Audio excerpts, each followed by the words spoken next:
आगामी आर्थिक वर्षको बजेट उत्पादनमुखी बनाउनु पर्नेमा उद्योगी व्यवसायको जोड। राष्ट्र ब्याङ्कको पछिल्लो नीतिले निजी क्षेत्र हतोत्साही भएको भन्दै संसदीय समिति सामु दुखेसो।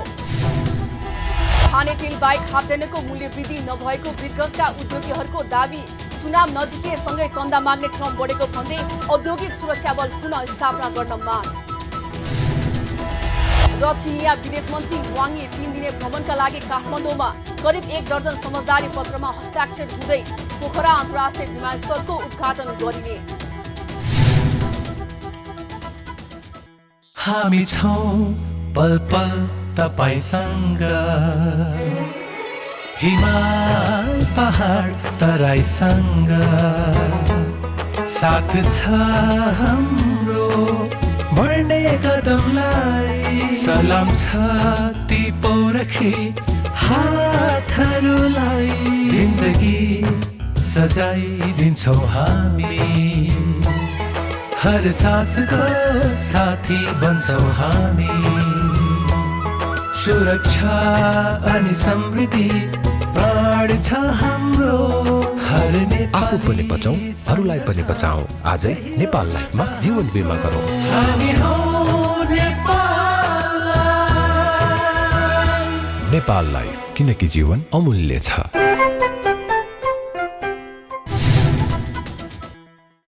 नमस्कार, कारोबार समाचारमा स्वागत छ। अब समाचार विस्तारमा। उद्योगी व्यवसायीहरूले आगामी आर्थिक वर्षको बजेटले निजी क्षेत्रको समस्या समाधानलाई प्राथमिकता दिनुपर्नेमा जोड दिएका छन्। शुक्रबार प्रतिनिधि सभा अन्तर्गतको अर्थ समितिले बैठकमा आगामी आर्थिक वर्षको बजेटका सम्बन्धमा निजी क्षेत्रसँग गरेको छलफलमा उद्योगी व्यवसायीहरूले आगामी आर्थिक वर्षको बजेटले निजी क्षेत्रको विद्यमान समस्या समाधान गर्नुपर्नेमा जोड दिएका हुन्। बैठकमा नेपाल उद्योग वाणिज्य महासंघका केन्द्रीय समिति सदस्य सन्दीप कुमार अग्रवालले आगामी बजेटमा निर्यात प्रवर्धन र आयातलाई प्रतिस्थापन गर्नुपर्ने बताउनुभयो। उहाँले विदेशी मुद्रा आर्जनको आधार तयार गर्न ऊर्जा, पर्यटन लगायतका क्षेत्रलाई प्राथमिकता दिनुपर्ने बताउनुभयो। उहाँले नेपालमा भारतीय रुपैयाँ 500 र 2000 को नोट नेपालमा पनि चल्तीमा ल्याउनुपर्ने भन्दै हरेक नेपालीको वैध सम्पत्तिलाई एकपटक राज्यले अभिलेखीकरण गर्नुपर्ने बताउनुभयो। यो विदेशी मुद्रा आर्जन गर्नलाई चाहिँ हामीले चाहिँ यो खास ध्यान दिनुपर्ने, प्राथमिकता राख्नुपर्ने क्षेत्र चाहिँ यो पर्यटन क्षेत्र हो। ऊर्जा, वैदेशिक रोजगारी, प्राकृतिक स्रोत, कृषि र शिक्षालाई हामीले प्राथमिकतामा राखी कार्य गर्नुपर्छ। र अहिले जुन हाम्रो भारु 500 र 2000 को जुन हामीले सठी गरिरहेका छैन, त्यसलाई पनि हामीले चाहिँ यो नोटलाई पनि नेपालमा यो चलन चल्तीमा ल्याउनु पर्ने देखिन्छ। हाम्रो एउटा सुझाव, महत्त्वपूर्ण सुझाव छ कि हरेक नेपाली प्राकृतिक व्यक्तिले, हरेक नेपालीले शून्य दरमा उसले एकपटक चाहिँ आफ्नो सम्पत्ति अभिलेखनकरण गर्न दिनु पर्यो के। बैठकमा नेपाल चेम्बर अफ कमर्सका अध्यक्ष राजेन्द्र मल्लले आगामी आर्थिक वर्षको बजेट उत्पादनमुखी बनाउनु पर्नेमा जोड दिनुभयो। उहाँले करको दायरा बढाउनु पर्ने र सामाजिक सुरक्षा भत्ता कोही व्यक्तिलाई पनि दोहोरो दिनु नहुने बताउनुभयो। साथै ब्याङ्कको ब्याजको ठूलो समस्या रहेको भन्दै उहाँले ब्याज दरलाई व्यवस्थित गर्नु आवश्यक रहेको बताउनुभयो। यो अहिले चाहिँ बजेटबाट विभिन्न हाम्रो चाहिँ यो भत्ताहरू, सामाजिक भत्ताहरू दिने गरेको छ हैन। वृद्ध भत्ता अथवा असहाय महिला भत्ता, विभिन्न किसिमको भत्ताहरू छ एकल महिला भनेर। त्यो चाहिँ कमसेकम डबल नहोस्। कोहीले डबल, कसैको चाहिँ पेन्सनबाट पनि आउने, भत्ता पनि पाउने भइरहेको छ भनेदेखि त्यसलाई एकद्वार बनाउनुपर्छ भन्ने कुरा म राख्न चाहन्छु। हाम्रो मुलुकको अहिले चाहिँ एउटा ठुलो समस्या भनेको बैंक ब्याजको भएको छ र चाहिँ यो हाम्रो सरकारको, मुलुकको चाहिँ उद्देश्य के छ भन्दाखेरि डबल डिजिटको आर्थिक वृद्धि गर्ने भन्दाखेरि डबल डिजिटको आर्थिक वृद्धि गर्नको लागि सिंगल डिजिटको ब्याज दर नभएसम्म हामीले करापी गर्न सक्दैनौँ। यो ब्याज दरलाई चाहिँ पनि अलिकति व्यवस्थित, गएको सालमा तपाईँको बेस रेटमा चाहिँ मोटामोटी 0.25 देखि 0% लिन्छ प्रिमियम बेस रेटमा ब्याङ्कहरूले। यसपालि बेस रेट पनि बढेको छ र चाहिँ उसले लिने प्रिमियम चाहिँ 4-4.5% लिएको छ भनेदेखि यसलाई कमसेकम 2% भनेर नाग्नै दिनु भएन। यस्तो किसिमको एउटा व्यवस्था गर्ने ब्याङ्क ब्याज दर कम हुन आउँछ। नेपाल चेम्बर अफ कमर्सका वरिष्ठ उपाध्यक्ष कमलेश अग्रवालले देशमा तरलताको समस्या र विदेशी मुद्रा सञ्चितको समस्या रहेको औल्याउँदै नेपाल राष्ट्र ब्याङ्कको नीतिले निजी क्षेत्र हतोत्साही भएको बताउनुभयो। निजी क्षेत्रलाई हतोत्साही बनाएर आर्थिक समृद्धिको कल्पना गर्न नसकिने उहाँले बताउनुभयो। अहिले हाम्रो देशको मुख्य समस्या भनेको दुईटा छ। एउटा तरलताको समस्या हुन सक्छ, अर्को भनेको विदेशी मुद्राको सञ्चितको समस्या। यो दुईटा समस्याको लागि जुन सरकारले अहिले नीतिहरू अपनाएका छ त्यो नीतिहरूलाई नै विश्लेषण गरेर हेर्दाखेरि के हामी आर्थिक गतिविधि विस्तार गर्न सक्छौँ? जस्तो राष्ट्र ब्याङ्कका पछिल्ला नीतिहरूले आर्थिक आयातमुखी अर्थतन्त्र हाम्रो देशमा आज एकैचोटि हामी आयातलाई बन्द गरेर तपाईँको आयात प्रतिस्थापन गर्न सक्दैनौँ। यसको लागि त लङ टर्म पोलिसी चाहियो। यसलाई प्रतिस्पर्धी कसरी बनाउने त्यता सोच्नु पर्यो। एक्कासी हामी आयातमुखी अर्थतन्त्रलाई नियन्त्रण गर्न राष्ट्र ब्याङ्कले छलफलै नगरिकन एक्कासी नियमहरू निकाल्यो। यस्तो अवस्थामा अन्य विकल्पहरू हुँदाहुँदै किन हामी यतातिर गयौँ? यता बैठकमा होटेल सङ्घ नेपालकी अध्यक्ष सृजना राणाले होटेलहरूलाई उत्पादनमूलक उद्योग सरहको सेवा सुविधाहरू प्रदान गर्न सरकारसँग माग गर्नुभयो। होटेलको लगानीको आकार हेरी पुनर्कर्जाको सीमा 20 करोडबाट दायरा बढाउनु पर्ने उहाँले बताउनुभयो। व्यवसायीलाई न्यून ब्याज दरको व्यवस्था हुनुपर्ने पनि राणाले बताउनुभयो।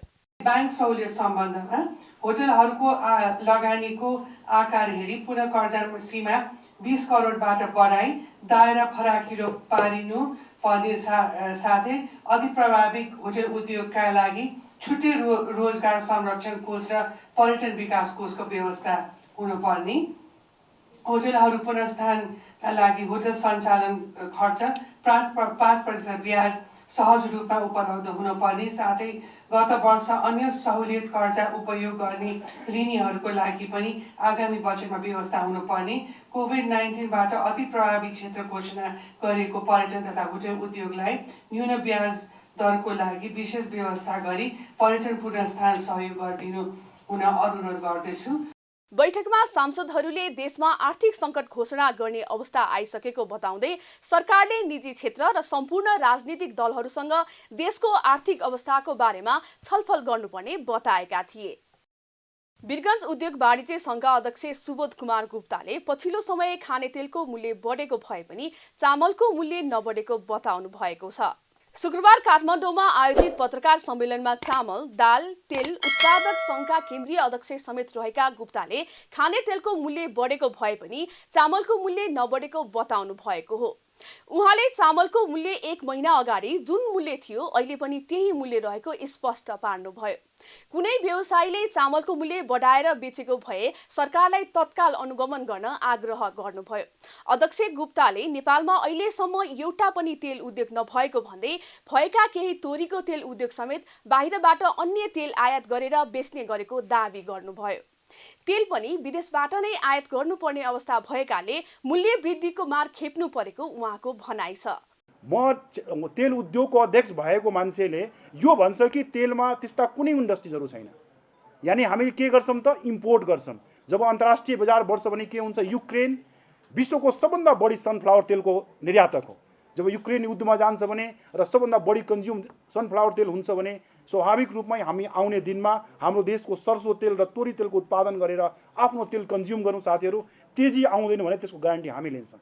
तर हामी चाहिँ टेस्टलाई फरक पारेका छौँ। त्यसले गर्दाखेरि हाम्रो आफ्नो जुन बानीहरू जुन चेन्ज गरेका छौँ त्यसमा पनि परिवर्तन गर्नुपर्छ।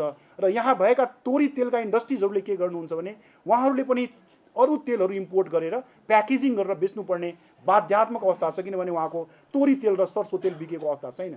जुन म तेलको उत्पादक सङ्घको अध्यक्ष छु त्यसमा तपाईँको भटमासको तेल, सनफ्लावर तेल एउटा पनि उद्योगहरू दर्ता गराएको अवस्थाहरू छैन, छ भने कम छन्। त्यसले गर्दाखेरि हामी आफ्नो बानीलाई सुधार्नु पर्दछ, नत्र अन्तर्राष्ट्रिय मार्केटको रेटमा हामी निर्भर हुने कुराहरू म जानकारी गराउन चाहन्छु मित्रहरू। अध्यक्ष गुप्ताले चुनाव नजिकिँदै जाँदा राजनीतिक दल र अन्य संगठनले चन्दा माग्न थालेको पनि बताउनु भएको छ। उहाँले चन्दा माग्ने र डर देखाउने क्रम बढेकाले सरकारले आगामी दिनमा औद्योगिक सुरक्षा बल बढाउन माग गर्नुभयो। सरकारले उद्योगीलाई थाहै नदिई सुरक्षा बल हटाएको भन्दै अध्यक्ष गुप्ताले यसलाई निरन्तरता दिन माग समेत गर्नुभयो। पक्कै सर चन्दाको कुराहरू आइराखेको छ। चन्दा कुरो नआउनु भनेको स्वाभाविक प्रक्रिया होइन। यो इन्डस्ट्रिज र हाम्रो जति पनि हाम्रा राजनीतिक कर्मी साथीहरू हुनुहुन्छ त्यसको एउटा आफ्नो सम्बन्ध छ, नङ र मासुको सम्बन्ध छ। एउटा सम्बन्ध भनेको एउटा एकदमै राम्रो सम्बन्ध छ। स्वेच्छाले साथीहरूले चन्दा पनि दिनुहुन्छ भने कहीँ कर र कापहरू छ। यसको लागि पनि म नेपाल प्रहरीका गृहमन्त्रीज्यूलाई पनि अनुरोध गरेको छौँ, यस्तो कुराहरूलाई हामीले मिनिमाइज गरेर बढ्नुपर्छ। र त्यसको साथसाथमा पनि मैले के भनेको छु भने आउने दिनमा जब पनि इन्डिया र नेपालमा चुनाव हुन्छ, इन्डियन क्रिमिनल्सहरू नेपालमा आउने, नेपाली क्रिमिनल्सहरू इन्डियामा गएर भोटलाई प्रभावित गर्ने कामहरू गर्नुपर्छ। त्यसले गर्दाखेरि बोर्डर सेक्युरिटी फोर्सलाई अझ पनि बोर्डर स्ट्रङ गर्नुपर्छ र उहाँहरूलाई कुनै पनि हालमा नेपालमा चाहिँ हामीले उहाँहरूलाई बोलाउनु हुँदैन र उहाँहरूलाई त्यहाँ बढ्नु दिनु हुँदैन भन्नाले यो चन्दाका कुराहरू, चन्दाका साथसाथमा इन्डियन क्रिमिनल्सका कुराहरूलाई हामीले जोडेर अगाडि बढाउनुपर्छ भन्ने कुरा मैले अनुरोध गर्न चाहेँ। त्यस्तै अध्यक्ष गुप्ताले नेपाल राष्ट्र बैंकको वस्तु आयातमा लागू गरेको 7% मार्जिनको व्यवस्थाले व्यवसायीहरूले आयात घटाएको बताउनुभयो। उहाँले अहिले रुस र युक्रेनको युद्धको कारण समेत व्यवसायी थप समस्यामा परेको बताउनुभयो। अध्यक्ष गुप्ताले 7% मार्जिनको व्यवस्था लागू गरेर सरकारले आयातलाई निरुत्साहित गर्न खोजेको आरोप समेत लगाउनुभयो। सप्लाई लाइन बाधित हुनुको मुख्य कारण भनेको राष्ट्र बैंकले लगाएको यो मार्जिनका कुराहरू। आज सम्पूर्ण उद्योगीहरूले इम्पोर्टलाई घटाएको छ। आज म इम्पोर्ट गर्न चाहिराखेका छौँ भने मेरो 10 करोडको एउटा एलसी खोल्नु छ भने म 10 करोड रुपियाँ क्यास लगेर ब्याङ्कमा बुझाउनु पर्ने बाध्यात्मक अवस्था थियो। पहिला के थियो भने हाम्रो जुन फ्यासिलिटीहरू थियो क्रेडिटको, जसरी लेटर अफ क्रेडिटको मतलब के हुन्छ भने साथीहरू, एउटा ब्याङ्कले एउटा पार्टीको ग्यारेन्टी हुन्छ, अर्को ब्याङ्कले अरू पार्टीको ग्यारेन्टी हुन्छ। त्यसले गर्दाखेरि आज अवस्था के भएको छ भने हाम्रो ब्याङ्कले चाहिँ ग्यारेन्टी त लियो, तर हामीले चाहिँ 100% मार्जिन राखिसकेपछि त्यो लेटर अफ क्रेडिटको मतलब के भयो त? यानि त्यो लेटर अफ डेबिट भएको छ। त्यसले गर्दाखेरि जुन साथीहरूसँग पैसा छ उसले मात्र आयात गरेको छ र यो युक्रेन रसियाको युद्ध र नेपाल राष्ट्र बैंकले ल्याएका मार्जिनको कुराहरूले आयातलाई निरुत्साहित गर्नको साथसाथमा बजारमा तपाईँको बजारहरू रेट बढ्न सक्ने सम्भावनाहरू हुन्छ। अध्यक्ष गुप्ताले सरकारले गरेको मार्जिनको व्यवस्थाले पैसा हुने व्यवसायीहरूले मात्रै आयात गर्न पाउने भएकाले ब्याङ्कबाट पैसा लिएर आयात गर्ने व्यवसायी समस्यामा परेको बताउनुभयो। उहाँले 7% मार्जिनको व्यवस्थाले बजारमा वस्तुको मूल्य बढेको बताउनुभयो। सरकारले मुलुकको माटो सुहाउँदो उद्योग नीति बनाउन अध्यक्ष गुप्ताले सुझाव समेत दिनुभयो।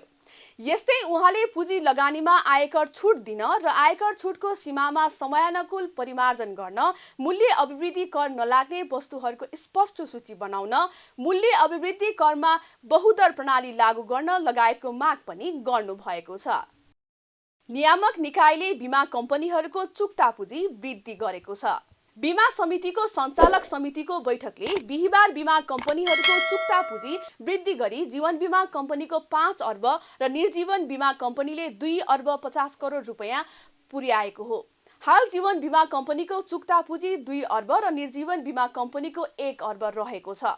बीमा कम्पनीहरूको चुक्ता पुँजी वृद्धि गरी समग्रमा नेटवर्थ बढाई, सो अनुरूप कम्पनीहरूको जोखिम वहन क्षमता बढाउन, कम्पनीहरूलाई एक अर्कामा गाभिने अनुकूल वातावरण सिर्जना भई उपयुक्त संख्यामा राख्न तथा पुँजीगत आधार बलियो बनाउन, ठूलो पुँजी भएमा सेवाको लागत कम भई बीमाको पहुँच विस्तार गर्न, ठूलो पुँजी कायम गरी कम्पनीहरूबीच स्वस्थ प्रतिस्पर्धाको वातावरण तयार गर्न तथा जोखिममा आधारित पुँजीसँग सामञ्जन्यता हुने गरी चुक्ता पुँजी कायम गर्न पुँजी वृद्धिको निर्णय गरिएको समितिले जनाएको छ। चिनिया विदेश मन्त्री वाङ यी 3 दिने भ्रमणका लागि शुक्रबार नेपाल आइपुगेका छन्। 19 सदस्यीय प्रतिनिधि मण्डलको नेतृत्व गर्दै वाङ भारतको नयाँ दिल्लीबाट शुक्रबार साँझ काठमाडौँ स्थित त्रिभुवन अन्तर्राष्ट्रिय विमानस्थलमा अवतरण गर्नुभएको हो। वाङ अफगानिस्तान, पाकिस्तान र भारतको भ्रमण सम्पन्न गरी नेपाल आउनु भएको हो। उहाँ नेतृत्वको टोलीलाई त्रिभुवन अन्तर्राष्ट्रिय विमानस्थलमा परराष्ट्र सचिव भरतराज पौडेल, नेपालका लागि चिनिया राजदूत हौ याङछी, शिष्टाचार महापाल डाक्टर दुर्गा बहादुर सुवेदी, परराष्ट्र मन्त्रालय र यहाँ स्थित चिनिया दूतावासका उच्च अधिकारीहरूले स्वागत गर्नुभयो। भ्रमणका क्रममा चीनका विदेश मन्त्रीले राष्ट्रपति विद्यादेवी भण्डारी, प्रधानमन्त्री शेरबहादुर देउवा, पूर्व प्रधानमन्त्री द्वय केपी शर्मा ओली र पुष्पकमल दाहाल प्रचण्डलाई बेग्ला बेग्लै भेट्ने कार्यक्रम छ भने नेपाल र चीनका परराष्ट्र मन्त्री नेतृत्वको प्रतिनिधि मण्डलबीच शनिबार द्विपक्षीय वार्ता हुनेछ। त्यसपछि परराष्ट्र मन्त्री नारायण खड्कासँग सिंहदरबारमा भेटघाटको कार्यक्रम रहेको छ। त्यही क्रममा नेपाल र चीनबीच विभिन्न विषयमा द्विपक्षीय सहमति पत्रमा हस्ताक्षर गर्ने कार्यक्रम रहेको परराष्ट्र मन्त्रालयले जनाएको छ। रातामाटे रसुवागढी केरुङ ट्रान्समिसन लाइन केरुङ काठमाडौँ रेलमार्गको सम्भाव्यता अध्ययन चिनिया राष्ट्रपति सी जिङपिङको नेपाल भ्रमणका क्रममा घोषणा भएको चिनिया अनुदान कार्यान्वयन सम्बन्धी सम्झौता, मदन भण्डारी प्राविधिक शिक्षालय निर्माण सम्बन्धी समझदारी पत्र, भरतपुर क्यान्सर अस्पताल सहयोग लगायतका समझदारी पत्रमा हस्ताक्षरको तयारी गरिएको छ। विदेश मन्त्री वाङले भ्रमणकै दौरानमा काठमाडौँबाटै पोखरा क्षेत्रीय अन्तर्राष्ट्रिय विमानस्थलको उद्घाटन गर्ने कार्यक्रम पनि रहेको छ। पोखरा विमानस्थल चिनिया सरकारको ऋण तथा अनुदान सहयोगमा निर्माण सम्पन्न भएको हो। सुनसरीमा स्थानीय तह निर्वाचन लक्षित गरी भर्ना खुलाइएको म्यादी प्रहरीमा आवेदन दिनेको भिड लागेको छ। कार्यालय समय अगावै जिल्ला प्रहरी कार्यालयमा पुगेर आवेदन बुझाउने मात्रै नभई फारम लिन लाइनमा बस्नेको भिड समेत उत्तिकै बाक्लो छ। युवा युवतीका साथै 40 नागेका ठूलो समूह 2 महिने सरकारी जागिरमा झुमिएका छन्। एका बिहानै लाइनमा पालो पर्खने अधिकांशको चाहना खर्च जुटाउनु नै रहेको छ। बेरोजगारी समस्याका कारण म्यादी प्रहरीका लागि पनि आवेदन दिन बाध्य हुनु परेको अधिकांशको भनाइ छ। नेपालमा बेरोजगारी कारणले गर्दा हामी 18 वर्ष 20 वर्षका युवाहरू होइन यसरी म्यादी प्रहरीमा आइरहेको छौँ। हाम्रो रहर त होइन नि, यो बाध्यता हो। नेपालमा राम्रो फेसिलिटी नभएर होइन अब केही गर्न 2 महिनाको लागि भने यसो अडिदिनु लागि हामी होइन साथी हो। मेरो नाम चाहिँ रामचन्द्र खेरी हो। म ताप्लेजुङदेखि आएको, अब दिने जान पनि सकिएन, अब रोजगार पनि भएन। त्यही कारणले गर्दाखेरि अब रोजगार पनि खाउँ, 2-4 पैसा पनि कमाउँ भनेर चाहिँ म्यादीमा आउनु खोजेको। अब यहाँ चाहिँ अब विडम्बना चाहिँ हाम्रो देशको चाहिँ बेरोजगारी 18 वर्ष उमेरदेखिका चाहिँ 55 उमेरसम्मका चाहिँ सबै मान्छेहरू चाहिँ आउनुभएको छ। त्यो एउटा चाहिँ दुःखको कुरो। 50-55 वर्षको मान्छेहरूले चाहिँ यसरी आएर लाइन लागेर चाहिँ यति दुःख पाएको देख्दा चाहिँ हामी चाहिँ युवाहरूलाई पनि अलिकति नराम्रो लाग्छ। अब यो चाहिँ हाम्रो चाहिँ देशका चाहिँ अगुवाहरूले गर्दा चाहिँ देशमा चाहिँ बेरोजगारी बढी भएर चाहिँ यो दुःख शास्ति चाहिँ हामी सबैले भोग्नु परेको हो। चाहिँ देशमा चाहिँ बेरोजगारी हटाउने, कसरी कम गर्ने त्यो विषयमा चाहिँ हाम्रा चाहिँ देशका चाहिँ अगुवाहरूले नेताहरूले चाहिँ ठाउँमा चाहिँ पुर्याएर चाहिँ यी समस्याहरू चाहिँ हल गर्नुपर्ने हो।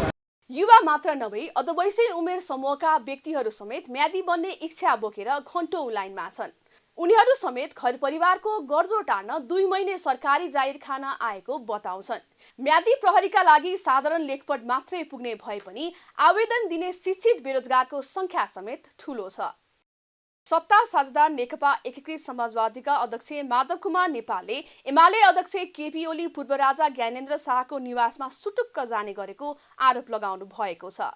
अध्यक्ष नेपालले आसन्न स्थानीय तहको निर्वाचनमा 60 गाँठका लागि ओलीले पूर्व राजा शाहको निवासमा सुटुक्क जाने गरेको बताउनु भएको हो। अखिल नेपाल महिला संघ समाजवादीले शुक्रबार काठमाडौँमा आयोजना गरेको कार्यक्रममा उहाँले ओली दक्षिणपन्थी भएको दावी गर्दै दक्षिणपन्थी शक्ति राप्रपासँग पनि चुनावमा मिलेर जाने प्रयास गरिरहेको बताउनुभयो।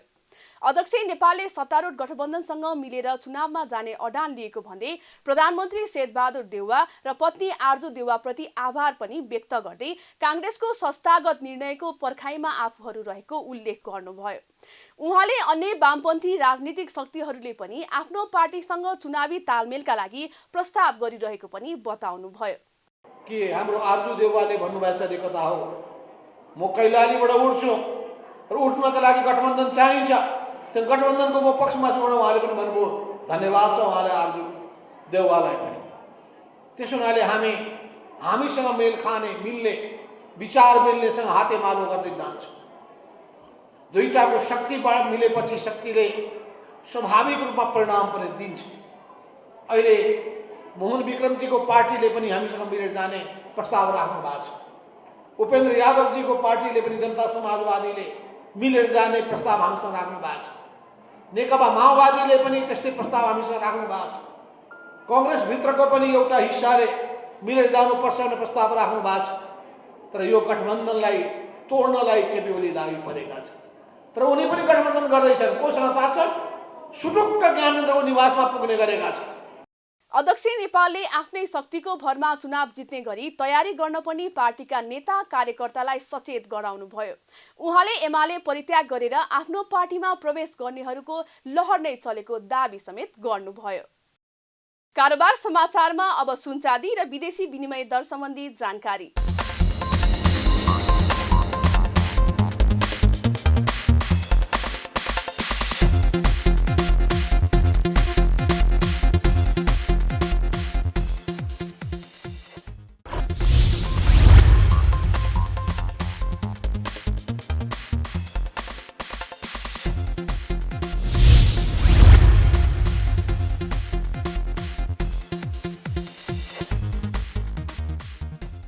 बिदा हुनुअघि अहिलेसम्मका प्रमुख समाचार फेरि एकपटक। आगामी आर्थिक वर्षको बजेट उत्पादनमुखी बनाउनु पर्नेमा उद्योगी व्यवसायीको जोड। राष्ट्र ब्याङ्कको पछिल्लो नीतिले निजी क्षेत्र हतोत्साही भएको भन्दै संसदीय समिति सामु दुखेसो। खाने तेल बाहेक खाद्यान्नको मूल्य वृद्धि नभएको विगतका उद्योगीहरूको दाबी। चुनाव नजिकेसँगै चन्दा माग्ने क्रम बढेको भन्दै औद्योगिक सुरक्षा बल पुनः स्थापना गर्न माग। र चिनिया विदेश मन्त्री वाङ यी 3 दिने भ्रमणका लागि काठमाडौँमा। करिब 1 दर्जन समझदारी पत्रमा हस्ताक्षर हुँदै पोखरा अन्तर्राष्ट्रिय विमानस्थलको उद्घाटन गरिने। कारोबार समाचार सकियो। हामीलाई बिदा दिनुहोस्। नमस्कार।